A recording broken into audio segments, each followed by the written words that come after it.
Ya ahlal kitab, wahai ahlul kitab, la taghlu, janganlah kalian berlebih-lebihan, fi dinikum, dalam agama kalian, ghairal haqqi, dengan cara yang tidak benar, wala tattabi'u, dan janganlah kalian mengikuti ahwa'a, keinginan qaumin, dari orang-orang atau dari kaum, qad dhallu, yang telah tersesat, min qablu, terdahulu, wa dhallu katsiran, dan menyesatkan juga banyak manusia, wa dhallu, dan mereka sendiri tersesat, an sawa'is sabil, dari jalan yang lurus. Ini peringatan untuk tidak berlebih-lebihan dalam beragama. Ini diperingatkan kaum-kaum Yahudi dan lainnya, termasuk kita dalam agama kita. Jangan sampai ada yang berlebihan, yang dalam hal ini berlebihan tanpa tidak didasari dengan dalil kebenaran. Ya. Lu'inal ladzina kafaru, lu'ina, telah dilaknat, alladzina, orang-orang yang kafaru, kafir, min bani Israel, dari bani Israel, ala lisani Daud, melalui lisannya Daud, Nabiullah Daud. Nabi Daud ini termasuk juga raja yang kaya, ya, punya kekayaan yang banyak, kemudian juga mewarisi anaknya, yaitu Nabi Sulaiman. Wa Isa bin Maryam, dan juga Isa putra Maryam. Ya, jadi melalui lisannya Nabi Daud dan Nabi Isa, ya, kaum Bani Israel itu dilaknat oleh Allah. Nah, ini perbandingannya. Nabi Daud nabi yang paling kaya, Nabi Isa nabi yang paling miskin. Nabi Isa itu, tetapi Nabi Isa menganggap dirinya manusia yang paling kaya, karena dia mengatakan, saya punya rumah beratapnya itu langit dan lantainya lalu ditidur di rumput. Pakaian yang dikenakan hanya itu, kekayaannya cuma itu yang dipakai. Itulah Nabi Isa AS. Begitu sederhananya. Zalika, yang demikian itu, bima asaw, karena mereka durhaka, asaw durhaka, wa kanu ya'taduna, dan mereka kaum-kaum yang melampaui batas. Ya, mereka durhakai nabi-nabinya, dan mereka melampaui batas, bahkan banyak membunuh nabi-nabinya. Kanu, mereka, la yatanahuna, tidak saling mencegah, an mungkarin, terhadap perbuatan mungkar. Ya, mereka kalau melihat kemungkaran ya dibiarkan saja. Fa'aluhu, yang selalu mereka perbuat. Ya, kaidahnya adalah jika tidak bisa memperbaiki, maka janganlah merusak. Nah, sebagai umat Islam, jika tidak mampu memperbaiki, maka jangan merusak. Labisa ma kanu yaf'aluna, sungguh sangat buruk apa yang mereka yaf'aluna, perbuat.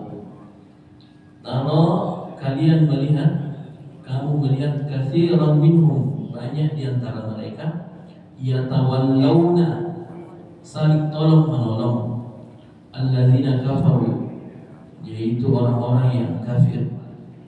Labisa, sungguh sangat buruk, maqaddamat lahum anfusum, apa yang mereka lakukan untuk diri mereka sendiri. Ansakhitallahu, yaitu mereka mendapatkan kemurkaan dari Allah, alaihim, atas mereka, wa fil azabi, dan dalam azab, hum khaliduna, mereka akan kekal.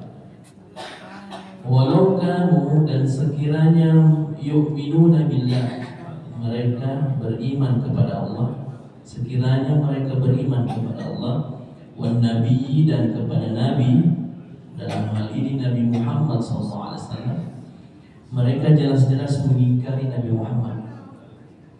Wa ma unzila ilaihi, dan kepada apa yang diturunkan kepadanya, yaitu Al-Quran. Mattakhazuhum, niscaya mereka tidak akan menjadikan orang musyrik itu aulia, sebagai teman-teman setia atau aulia, pemimpin dan sebagainya. Walakinna katsiran, akan tetapi katsiran minhum, banyak di antara mereka, fasiquna, orang-orang fasik. Latajidanna, pasti akan kamu dapati, asyaddan nas, orang yang paling keras, adawatan, dalam permusuhan, lilladzina amanu, terhadap orang-orang yang beriman, al-yahuda walladzina asyraku. Siapa yang paling keras melawan orang beriman? Mereka lah al-yahuda, orang-orang Yahudi, walladzina asyraku, dan orang-orang yang musyrik. Ini kelompok yang paling keras dengan umat Islam. Walatajidanna, dan pasti akan kalian dapati, aqrabahum mawaddah, orang yang paling dekat persahabatannya, illadzina amanu, kepada orang-orang beriman, alladzina qalu inna nasara, yaitu yang berkata sesungguhnya kami adalah orang-orang Nasrani. Ya, dahulu antara umat Yahudi dan Nasrani, Nasrani lah yang paling banyak dulu membantu umat Islam. Zalika bi anna minhum, yang demikian itu karena di antara mereka qissisina wa rubbana, ya, wa annahum la yastakbiruna. Jadi dari pendeta-pendeta mereka, dari para rahib-rahibnya, mereka semuanya tidak menyombongkan dirinya. Ya. Wa idza sami'u, dan apabila mereka mendengarkan, ma unzila, apa yang diturunkan, yaitu Al-Quran, ila Rasul, kepada Nabi Muhammad SAW, tara a'yunahum, maka kamu akan lihat a'yunahum, mata mereka, tafidu minad dam'i, mencucurkan air mata. Ya, kita ingat peristiwa waktu Nabi Muhammad masih muda menuju bersama pamannya ke Syam waktu itu untuk berdagang. Ada rahib, ada pendeta yang sudah tahu memang dalam kitabnya akan datang Nabi dari bangsa Arab. Ya, dan itu selalu ditunggu, selalu ditunggu. Ternyata setelah datang Nabi Muhammad kecil, anak muda, dan dia sudah tahu tanda-tandanya. Rahib ini sudah tahu tanda-tandanya. Nabi terakhir itu selalu diikuti awan. Ya, selalu diikuti awan. Kemudian kalau dia duduk atau berteduh, pohonnya pun akan tunduk sedikit. Akan tunduk itu dahan-dahannya. Seperti ini. Ya, itu tanda Nabi, itu tanda-tanda fisik yang dilihat oleh rahib. Setelah dilihat, ada rombongannya pamannya Abu Thalib, dan seluruh rombongan pedagang dari Arab menuju ke Syam. Dilihat oleh rahib, ada awan yang mengikuti rombongan ini. Ternyata betul, ada di antaranya, pasti ada Nabi di antaranya. Makanya rahib ini menyediakan makanan hidangan. Dari dulu memang mereka terkenal dengan selalu menyediakan al-maidah, hidangan-hidangan. Selalu kebiasaan mereka senantiasa menjamu tamu dengan makanan. Ya, jadi selalu. Maka dijamulah. Pada saat itu Muhammad kecil, Muhammad anak muda, disuruh jaga barang, tidak masuk. Pas masuk semuanya di dalam jamuannya rahib itu, mereka permisi, rahib ini permisi, saya permisi dulu. Dia keluar, dia lihat di tempatnya di atasnya. Kemana awannya? Ternyata awannya tinggal di atas pohon. Dia bertanya kembali kepada pimpinannya. siapa pimpinan di sini? Abu Thalib lah pimpinannya. Siapa? Apakah masih ada rombongan yang tidak ikut masuk? Kata Abu Thalib, semua rombongan utama sudah ada. Tidak, pasti masih ada yang belum masuk. Masih ada memang. Itu ada anak muda di luar yang jaga barat. Dipanggillah. Ternyata setelah dilihat, ternyata betul rahib itu langsung memeluknya, memeluk Muhammad, Nabi Muhammad, dan menyampaikan kepada siapa orang tuanya. Abu Thalib pada saat itu menyampaikan, saya bapaknya. Apa kata rahib? Bohong. Tetapnya Amir bohong. Pasti kamu bukan bapaknya. Kaget ke Abu Thalib, kenapa kau tahu? Dia sampaikan, jaga anak ini, bawa pulang sekarang, tidak usah lanjutkan perdagangan. Ya, itu ada tanda-tanda kenabian. Anak ini adalah calon nabi, penerus terakhir, nabi terakhir.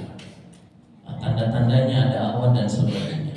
Dan cirinya juga yang terakhir, anak nabi terakhir ini adalah anak ini yatim piatu. Nabi terakhir itu nabi yatim piatu. Pasti kamu bukan bapaknya. Ternyata betul, ya saya bukan bapaknya, saya pamannya. Maka itulah disampaikan. Setiap mendengar kisah Nabi Muhammad, pasti mereka tadi ini, tara a'yunahum tafidu minad dami, selalu bercucuran air matanya. Orang-orang ahli kitab terdahulu yang mereka tahu isi kitabnya. Ya, bima arafu, disebabkan pengetahuan mereka, karena mereka mengetahui minal haq. Ya, banyak cerita kaum-kaum Nasrani dan kaum Yahudi juga yang mau mencari kebenaran apakah dia betul nabi terakhir, termasuk istrinya yang pertama. Siapa? Khadijah Al-Kubra. Menikah di umur 40 tahun, Nabi di umur 25. Nanti Nabi diangkat Nabi menjadi Nabi dan Rasul di umur 40 tahun. Menuju 25 ke 40, sekitar berapa tahun? 15 tahun. Khadijah sebelum menikahi Nabi Muhammad sudah tahu, ini adalah suamiku nanti, calon suamiku, tanda-tanda Nabi.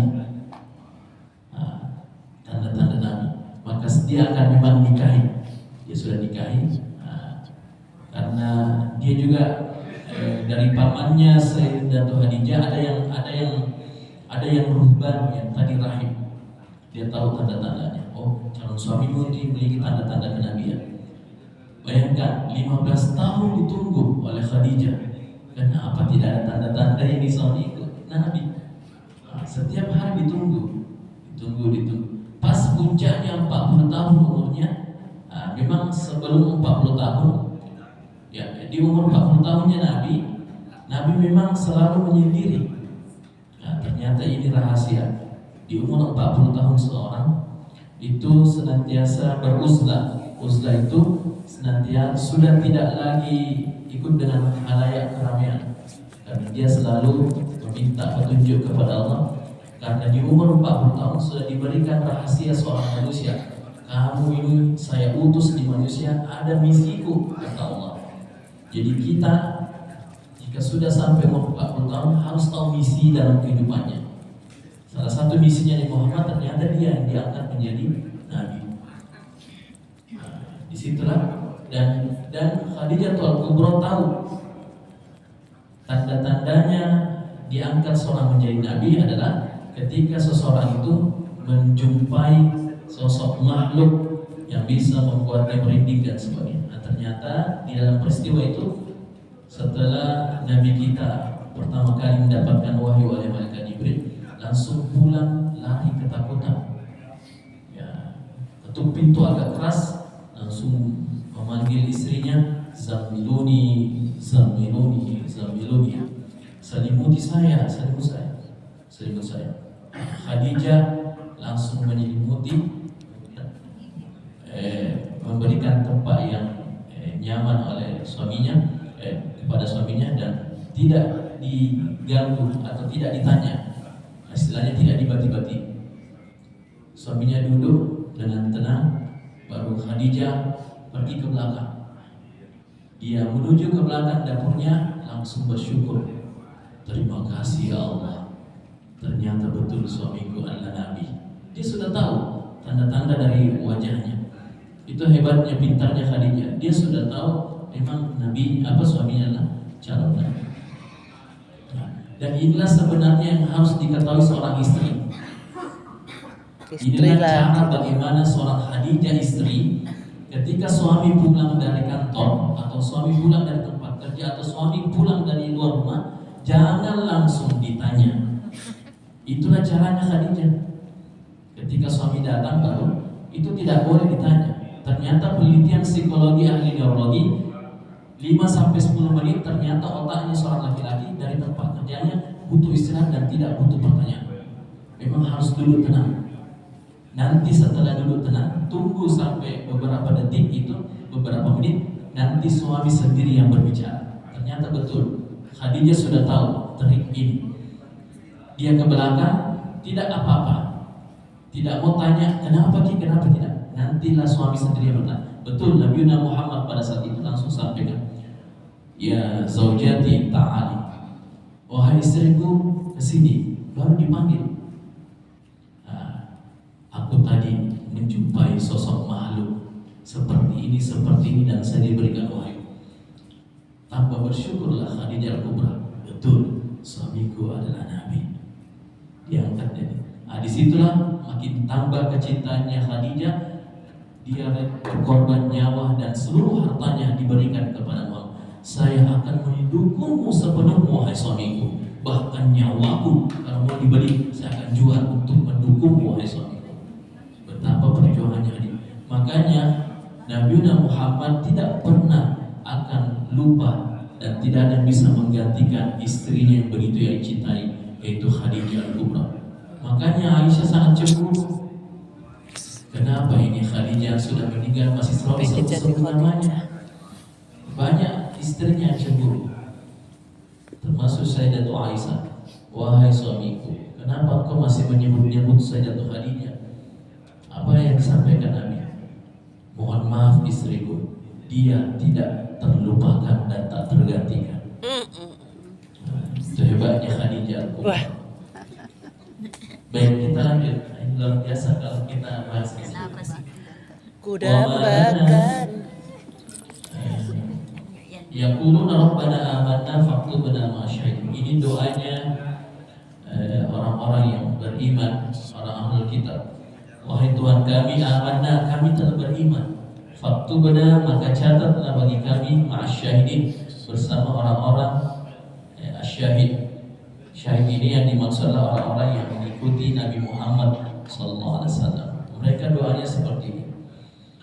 Wa ma lana, dan mengapa kami la nu'minu, tidak akan beriman billahi, kepada Allah, wa ma ja'ana, dan kepada yang datang kepada kami, minal haqqi, berupa kebenaran, wa natama'u, padahal kami sangat menginginkan ayyudakhilana rabbuna, agar Tuhan kami memasukkan kami ma'al qaumis shalihin, ke dalam golongan orang-orang yang saleh. Fa'athārahumullah, maka Allah memberikan pahala kepada mereka bima qalu, atas perkataan yang telah mereka ucapkan. Ya, jadi mereka betul-betul memohon juga kepada Allah, ya Allah masukkan kami dalam golongannya Nabi Muhammad, termasuk Nabi Musa dan umatnya.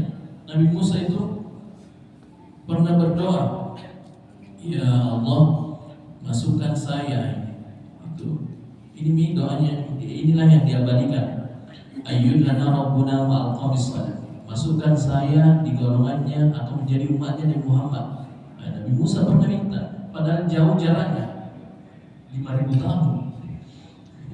Lihat 5.000 tahun jaraknya, Nabi Musa sudah minta, masukkan saya atau sampaikan enggak, sekiranya bisa sampai umurku, atau masukkan saya dalam umatnya Nabi Muhammad.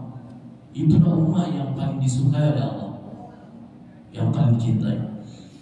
Fa'athābahumullah, maka Allah memberikan pahala kepada mereka berupa jannah, syurga-syurga yang mengalir di bawahnya, tajri min tahtihal al-anhar, sungai-sungai, khalidina fiha, mereka kekal di dalamnya, mereka juga mendapatkan surga.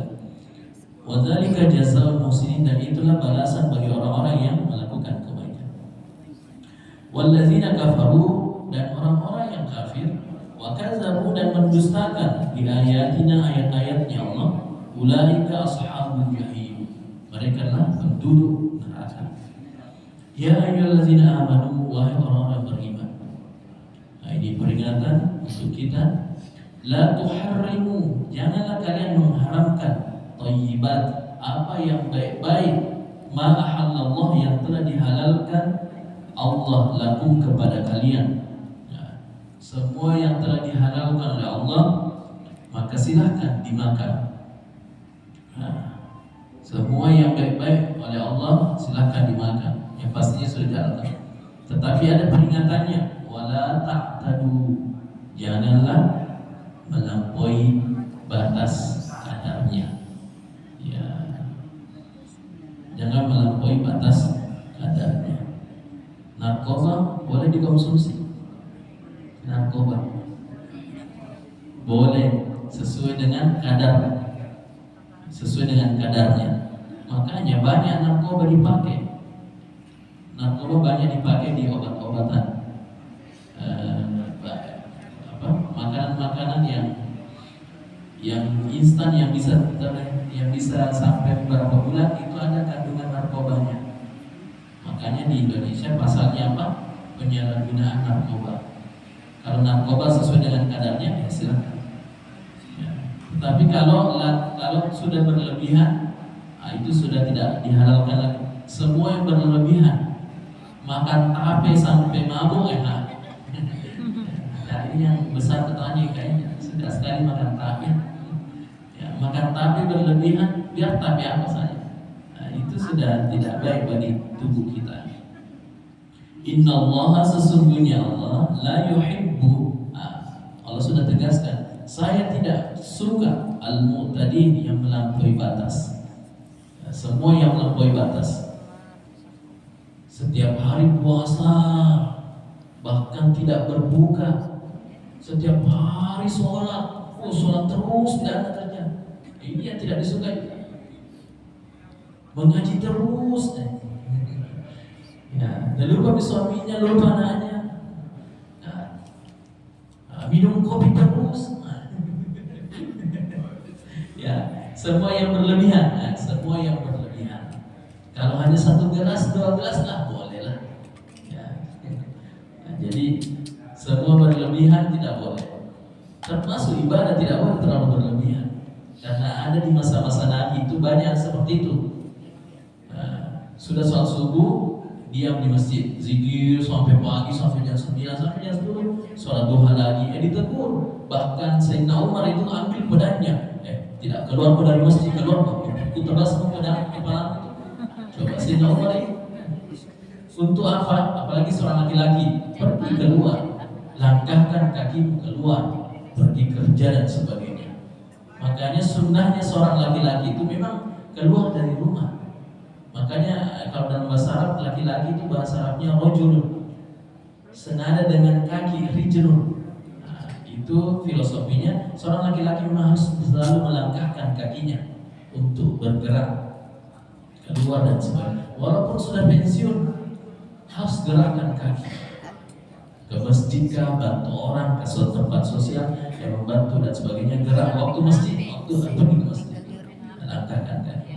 Ini luar biasa. Orang tuaku yang di sini sudah ada pensiun, mereka langkahkan kakinya menuju ke masjid. Masya Allah. Kemudian ini innallaha la yuhibbul mu'tadin wa kulu, dan makanlah. Allah sudah perintahkan makanlah semua makanan yang sudah dihalalkan. Mimma razaqakumullah, yang memang Allah telah rezekikan kepada kalian, halalan thayyiban. Kita sudah tahu ya artinya halalan thayyiban. Halal dan baik, ya, halal baik. Baik berarti yang memang thayyib di sini termasuk yang memang baik untuk kita. Ada yang baik untuk Pak Haji Ramli, tidak baik untuk saya. Ada yang baik untuk saya, tidak baik untuk Haji Ramli. Ya, jadi itu memang harus ditahu. dan itu memang ada signalnya biasa. Kita minum atau makan, tiba-tiba ada signal di tubuh kita. Kenapa kurang enak ini kok? Berarti itu memang tidak terlalu baik untuk kita. Nah, ada mungkin yang minum kopi 1-2 gelas baik, ada yang baru 1 atau baru setengah lebih ngerasa berarti memang tidak terlalu baik untuk kita. Ya seperti itu. Ya, ada makan dadar 1-2 enak nih, sampai 1 piring bisa, atau songkol sampai 1 piring. Haji Hafi itu satu piring luar biasa. Kita baru 1-2 coba ada semua ini kayaknya pusing-pusing. Sama Pak Haji Sudirman juga ada bisa makan songkol itu. Tapi panada ya, luar biasa kasih panada. Jadi memang harus tahu itu makanan-makanan yang cocok untuk kita, tidak cocok juga untuk yang lain. Tidak semuanya. Dan itu harus tahu. Halaka mru'un man lam ya'rif qadrahu. Celaka seseorang kalau dia tidak tahu kadar kemampuannya. Itu akan binasa seseorang kalau dia tidak tahu, oh ini kadar saya. Kalau sudah berlebih berbahaya. La taqtadu, jangan berlebihan. Wattaqullaha, dan bertakwalah kepada Allah allazi antum bihi mu'minuna, yang mana kalian kepadanya kita senantiasa menjaga keimanan kita. La yu'akhizukumullah, la yu'akhizukumullah, Allah tidak menghukum kalian billaghwi, disebabkan ketidaksengajaan, fi aimanikum, dalam sumpah-sumpah kalian. Nah, ini yang selalu bersumpah, saya berjanji kalau begini kak, kalau begini, itu kan banyak seperti itu. Allah tidak menghukum kita, walakin akan tetapi yu'akhizukum bima aqadtumul aiman, akan Allah menghukum kita jika disebabkan itu disengaja, ya disengaja dalam melanggar sumpah. Dia sudah berjanji, sengaja dia langgar, sengaja dia tidak jalankan. Ini yang dihukum. Fakafaratuhu, maka kafaratnya, denda sumpahnya itu apa yang dilakukan? It'amu asyarati masakin. Orang yang tidak bisa penuhi janjinya, penuhi sumpahnya, aturannya adalah memberi makan 10 orang miskin. Ini termasuk ada nazar atau nazar yang susah dikerjakan. Kenapa kak dulu bernazar ternyata susah. Untuk menebus nazar kita dengan cara memberi makan 10 orang miskin. Kalau kita tidak sanggup bin ausati ma tut'imuna ahlikum, atau memberi makan sesuai dengan kemampuan kita. Kalau hanya 1 orang, ya silakan 1 orang. Pertengahannya tidak bisa 10, berarti 5. Ahlikum au kiswatum, yang diberikan kepada keluargamu, au kiswatuhum, atau kalau tidak bisa lagi kiswatuhum, berikan berupa benda, materi, berupa uang atau materi atau pakaian dan sebagainya. Ini kiswah. Au tahrir raqabah, atau engkau membebaskan budak. Nah, dulu kan masih ada budak. Membebaskan, termasuk membebaskan hutang-hutangnya orang. Ya, atau ada yang berhutang di kita, ya kita bebaskan. Ada hadis Nabi luar biasa yang membebaskan hutang. Disediakan istana yang cantik di surga orang-orang yang membebaskan hutangnya. Tetapi yang tahu sekian selalu berhutang. Aku gak punya nadar. Faman lam yajid, tetapi kalau itu tidak mampu lagi semua tadi, apa yang dilakukan? Fasiyamu salasati ayyam, berpuasa selama 3 hari berturut-turut. Ya, jadi kafarat puasa di 3 hari. Tetap berbuka di waktu maghrib. Zalika kafarah, itulah kafarahnya, penebus aimanikum, terhadap sumpah-sumpah kalian. Iza halaftum, apabila kalian bersumpah. Wahfazu aimanakum, jagalah sumpah kalian. Kazalika yubayyinullah, demikianlah Allah menerangkan lakum kepada kalian ayati hukum-hukumnya la'allakum tashkurun agar kalian bersyukur kepadanya. Ini bagaimana betul jika kita memang bernazar, karena nazar itu kan masuk sumpah. Nanti baik perkataan begini, nanti saya kalau dapat ini muka begini, ya pas dapat, nah dia tidak lakukan, nah, kena kafar, kena denda. Ya. Kalaupun itu kita tidak sanggup melaksanakan sumpah kita, ya sama dulu waktu Nabiullah Ayub ketika sakit, kemudian istrinya sempat kabur, dia sampai bersumpah, saya akan pukul istriku sebanyak 100 cambukan kalau dia nanti kembali. Betul, dia sehat kembali lagi kekayaannya, istrinya kembali, nah dia mau pukul lagi. Bagaimana cara saya pukul ini 100 cambukan? Dia tetap harus memenuhi sumpah. Nah, maka diberikan petunjuk oleh Allah, dia ambil seuntai lidi sampai 100 biji, 100 untai, kemudian dipukul dengan sekali yang ringan saja. Nah, sudah. Nah, itulah saking perlunya wahfazu aimanakum, ini jagalah sumpah kalian. Dan kita sebelum lahir di bumi ini kita sudah bersumpah di hadapan Allah, dan sumpah kita semuanya sama. Kita menjawab dalam sumpah kita, bala syahidna, ya Allah kami bersumpah, berjanji akan taat kepadamu ya Allah. Nah, berarti banyak yang tidak taat sama Allah. Nah, makanya ya sering-seringlah beri makan orang sebagai penebus sumpah kita tidak taat kepada Allah. Beri makan orang, membantu orang dan sebagainya, itu kafar semua atas sumpah ketaatan kita kepada Allah yang terdahulu. Allahu a'lam bishawab. Allahumma arhamna bil Qur'an waj'alhu lana imaman